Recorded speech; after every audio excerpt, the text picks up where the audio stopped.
Hello students, জ্ঞানজ্যোতি coaching centre পক্ষ থেকে তোমাদের আরেকবার স্বাগত জানাই। আমি রাজীব স্যার এবং আজকে আমরা আলোচনা করব এসকেবিইউ ইউনিভার্সিটির আন্ডারে তোমরা যারা পলিটিক্যাল সায়েন্স নিয়ে ফোর্থ সেমিস্টারের জন্য পড়াশোনা করছো তাদের আজকে মেজর 5 যে আলোচনার বিষয়টা আমাদের কাছে রয়েছে সেটা হলো ভারতের দ্বিতীয় প্রশাসনিক সংস্কার কমিশন। তো প্রথম সংস্কার কমিশনের ব্যাপারে আমরা এর আগের ভিডিওতে আমরা আলোচনা করেছি। যারা তোমরা দেখোনি সেই ভিডিওটা, চ্যানেলে গিয়ে তোমরা অবশ্যই সেই ভিডিওটা দেখে নিও। এবং এটা থাকবে তার দ্বিতীয় প্রশাসনিক সংস্কার কমিশনের ব্যাপারে আজকে আলোচনা করব, যেটা থাকবে তোমাদের ফোর্থ সেমিস্টারের মেজর পেপার 5 আলোচনার বিষয়। ঠিক আছে, তো তার আগে তোমরা যারা আমাদের চ্যানেলে প্রথম এসেছো বা এখনো আমাদের চ্যানেলটিকে সাবস্ক্রাইব করনি, তারা অবশ্যই চ্যানেলটিকে সাবস্ক্রাইব করো এবং পাশে থাকা বেল আইকনটিকে ক্লিক করে দিও, যাতে আমাদের পরবর্তী ভিডিও নোটিফিকেশন তোমরা খুব সহজেই পেয়ে যেতে পারো। এছাড়া তোমরা যারা আমাদের সাথে অনলাইনে যুক্ত হতে চাও এবং আমাদের থেকে কোর্স পারচেস করতে চাও, তারা অবশ্যই স্ক্রিনে যে দুটো ফোন নাম্বার তোমরা দেখতে পাচ্ছ, এই দুটো ফোন নাম্বারে আমাদের সাথে সরাসরি যোগাযোগ করে নিতে পারবে। অনলাইনে যে সমস্ত সুযোগ সুবিধাগুলো আমরা তোমাদের জন্য রেখেছি, তোমরা আমাদের এখানে পেয়ে যাবে live classes, high quality notes, recorded classes এবং 100% কমন সাজেশন। মেজর স্টুডেন্টদের জন্য পুরো সেমিস্টারের সমস্ত সাবজেক্টের কোর্স ফি রেখেছি আমরা তোমাদের জন্য শুধুমাত্র 1199 এবং মাইনর স্টুডেন্টদের জন্য রাখা হয়েছে শুধুমাত্র 699। এছাড়া গুগল প্লে স্টোরে আমাদের একটা অ্যাপ্লিকেশন রয়েছে, যেই অ্যাপ্লিকেশনটার নাম হলো পিস্টিকল এডুকেশন। তো এই অ্যাপ্লিকেশনটা ডাউনলোড করেও তোমরা আমাদের সাথে যুক্ত হতে পারবে এবং অ্যাপ্লিকেশনে থাকা বিভিন্ন কোর্সগুলো আলাদা আলাদা সাবজেক্টে, তো সেই কোর্সগুলোর অ্যাক্সেস গ্রহণ করতে পারবে। তো চলো এবার মেন টপিকে আসা যাক, যেটা হলো ভারতের দ্বিতীয় প্রশাসনিক সংস্কার কমিশন। কি আছে দেখো, যে ভারতের শাসন ব্যবস্থাকে আরো গতিশীল, স্বচ্ছ এবং জনমুখী করার লক্ষ্যে 2005 সালে দ্বিতীয় প্রশাসনিক সংস্কার কমিশন গঠন করা হয়। ঠিক আছে, ভারতের শাসন ব্যবস্থা যেন আরো বেশি করে সঠিকভাবে কাজকর্ম করতে পারে, গতিশীল যেন আরো বেড়ে যায়, স্বচ্ছ এবং জনমুখী করার লক্ষ্যে যে দ্বিতীয় সংস্কার কমিশনটা এখানে গঠন করা হয় সেটা হলো 2005 সালে। তো এখানকার মূল বৈশিষ্ট্য এবং সুপারিশ সমূহ কি আছে দেখো। প্রথম যেটা হলো গঠন এবং সময়কাল, কিভাবে এখানে দ্বিতীয় প্রশাসনিক যে সংস্কার কমিশনটা গঠন করা হয়েছে সেটা হলো 2005 সালের 31শে আগস্ট।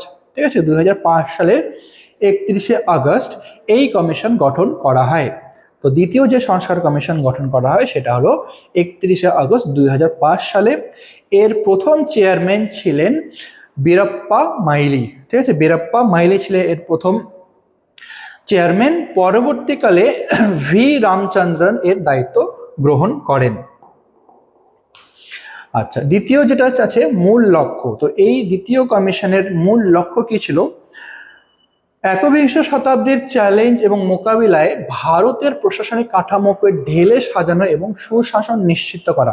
ভারতীয় যে প্রশাসনিক কাঠামো ছিল এটাকে সুন্দরভাবে সাজানোর জন্য এবং সুশাসন নিশ্চিত করার জন্য এই কমিশনটা গঠন করা হয়েছিল। আচ্ছা, গুরুত্বপূর্ণ প্রতিবেদন এবং সুপারিশ সমূহ কি রয়েছে দেখো। গুরুত্বপূর্ণ প্রতিবেদন এখানে কি রয়েছে?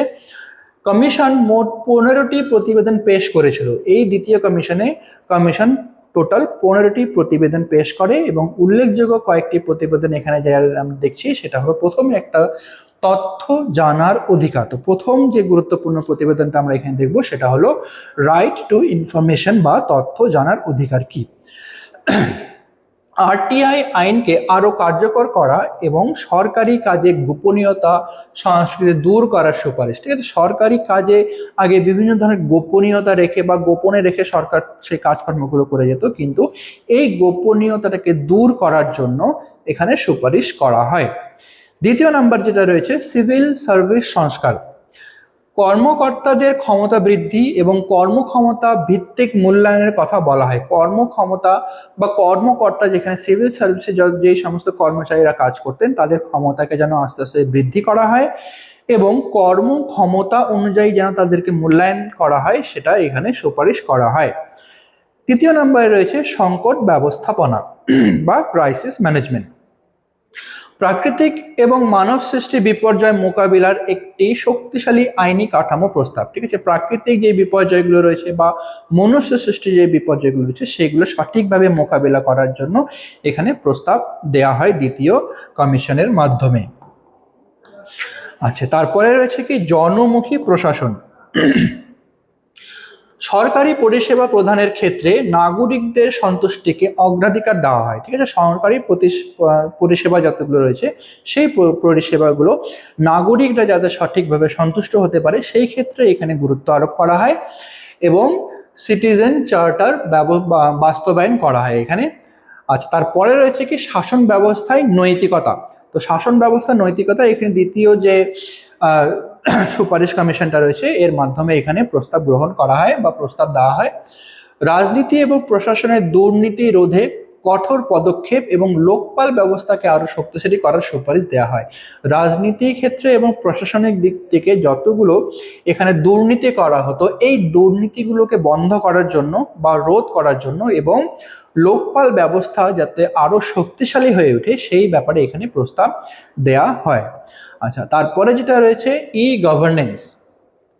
সরকারি কাজে প্রযুক্তির ব্যবহার বাড়িয়ে স্বচ্ছতা এবং গতি নিশ্চিত করা হয়। ঠিক আছে, সরকারি কাজে যাতে আরো বেশি করে করা হয় বা তার গতি যেন আরো বৃদ্ধি পায় সেই ক্ষেত্রে এখানে করা হয় কি প্রযুক্তি ব্যবস্থাটাকে বেশি গুরুত্ব দেওয়া হয়, প্রযুক্তিবিদ্যার এখানে ব্যবহার করা হয়। তো দ্বিতীয় এআরসি সুপারিশগুলো ভারতের বর্তমান ডিজিটাল প্রশাসন এবং সুশাসনের ভিত্তি হিসেবে কাজ করে চলেছে। এখন পর্যন্ত ভারতের যে সুশাসন ব্যবস্থাটা রয়েছে সেটা হলো যে দ্বিতীয় যে কমিশনটা রয়েছে এর মাধ্যমে কিন্তু এটা সম্ভব হয়েছে। তো এটাই ছিল তোমাদের আজকের আলোচনার বিষয়। ভিডিওটি যদি তোমাদের ভালো লেগে থাকে তাহলে অবশ্যই লাইক আর কমেন্ট করো।